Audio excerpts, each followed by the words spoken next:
আমেরিকাকে রুখতে ইরানের পাশে দাঁড়ালো চীন। কি অস্ত্র দিচ্ছে জানেন? যুদ্ধের কাউন্টডাউন শুরু। মার্কিন হুমকির মাঝেই চীন রাশিয়ার ক্ষেপণাস্ত্রে ভরসা ইরান। তেহরানে গোপন ডিল। বেজিং মস্কো থেকে মিসাইল কিনে শক্তি বাড়াচ্ছে খামেনেই। পারস্য উপসাগরে বারুদের গন্ধ। মার্কিন নৌবহর ঘিরে ইরানের পাল্টা প্রস্তুতি। ট্রাম্পের চাপের জবাব অস্ত্রে সুপারসনিক মিসাইলে সাজছে ইরান। চীনের CM-320 টার্গেট মার্কিন যুদ্ধজাহাজ। উত্তেজনা তুঙ্গে মধ্যপ্রাচ্যে। গোপনে মস্কো সফর। 500 মিলিয়ন ইউরোর মিসাইল চুক্তি পাকা তেহরানের। সম্ভাব্য হামলার আগে শক্তি প্রদর্শন। রাশিয়া চীন জোটে ভরসা ইরানের। সুপ্রিম লিডারকে টার্গেট করার হুমকি। পাল্টা অস্ত্র ভান্ডার বাড়াচ্ছে তেহরান। সমুদ্রে মার্কিন মোতায়েন, আকাশে ইরানের মিসাইল প্রস্তুতি। যুদ্ধ কি আসন্ন?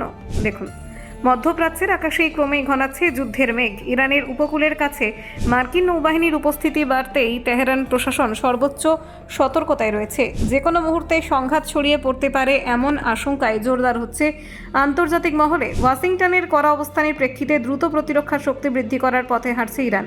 কূটনৈতিক সূত্রে খবর, গোপনে চীন ও রাশিয়ার সঙ্গে ক্ষেপণাস্ত্র কেনার চুক্তি এগিয়ে নিয়ে যাচ্ছে তেহরান। সম্ভাব্য মার্কিন হামলার কথা মাথায় রেখে এই কৌশলগত পদক্ষেপ।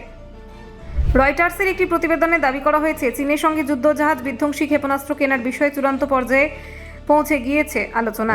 বিশেষ করে CM-302 সুপারসনিক অ্যান্টিশিপ মিসাইল কেনার বিষয়ে উল্লেখযোগ্য অগ্রগতি হয়েছে বলে জানা যাচ্ছে। এই ক্ষেপণাস্ত্র দ্রুত গতিতে শত্রু যুদ্ধজাহাজ ধ্বংস করতে সক্ষম। ইরানের সর্বোচ্চ নেতা আলী খামেনেইয়ের অনুমোদনেই এই প্রতিরক্ষা সম্প্রসারণের উদ্যোগ নেওয়া হয়েছে বলে ধারণা করা হচ্ছে।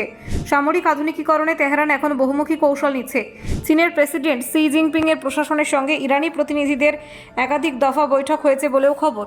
চুক্তি চূড়ান্ত করতে ইরানের প্রতিরক্ষা মন্ত্রী উচ্চপদস্থ কর্মকর্তারা বেজিং সফর করেছেন বলে আন্তর্জাতিক মহলের দাবি। শুধু চীন নয়, রাশিয়ার সঙ্গেও বড়সড় প্রতিরক্ষা চুক্তি সেরে ফেলছে ইরান। মস্কো থেকে অত্যাধুনিক শোল্ডার ফায়ার্ড ক্ষেপণাস্ত্র ও অন্যান্য সামরিক সরঞ্জাম কেনার বিষয়ে সমঝোতা হয়েছে। প্রায় 500 মিলিয়ন ইউরোর এই চুক্তি ইরানের প্রতিরক্ষা ব্যবস্থাকে আরও শক্তিশালী করতে পারে। রাশিয়ার প্রেসিডেন্ট ভ্লাদিমির পুতিনের সরকারের সঙ্গে ইরানের এই সামরিক ঘনিষ্ঠতা নতুন নয়। গত কয়েক বছরেই দুই দেশের সম্পর্ক আরও গভীর হয়েছে, বিশেষত পশ্চিমা নিষেধাজ্ঞার প্রেক্ষাপটে। ইরানের পারমাণবিক কর্মসূচি নিয়ে দীর্ঘদিন ধরে আপত্তি জানিয়ে আসছেন মার্কিন প্রেসিডেন্ট ডোনাল্ড ট্রাম্প। ইউরেনিয়াম সমৃদ্ধকরণ বন্ধ না করলে কড়া পদক্ষেপ নেওয়া হবে বলে বারবার সতর্ক করেছেন তিনি। সম্প্রতি একটি মার্কিন রিপোর্টে দাবি করা হয়েছে, ইরানের শীর্ষ নেতৃত্বকে লক্ষ্য করে কঠোর পদক্ষেপের পরিকল্পনাও বিবেচনায় রয়েছে। যদিও এই অভিযোগ নিয়ে কোনো সরকারি স্বীকৃতি নেই, তবু তা ঘিরে আন্তর্জাতিক কূটনীতিতে তীব্র প্রতিক্রিয়া দেখা দিয়েছে।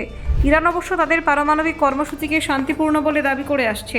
তেহরানের বক্তব্য, জ্বালানি ও গবেষণার স্বার্থেই প্রকল্প চালানো হচ্ছে, কিন্তু ওয়াশিংটনের মতে এই কর্মসূচির আড়ালে সামরিক উদ্দেশ্য লুকিয়ে থাকতে পারে।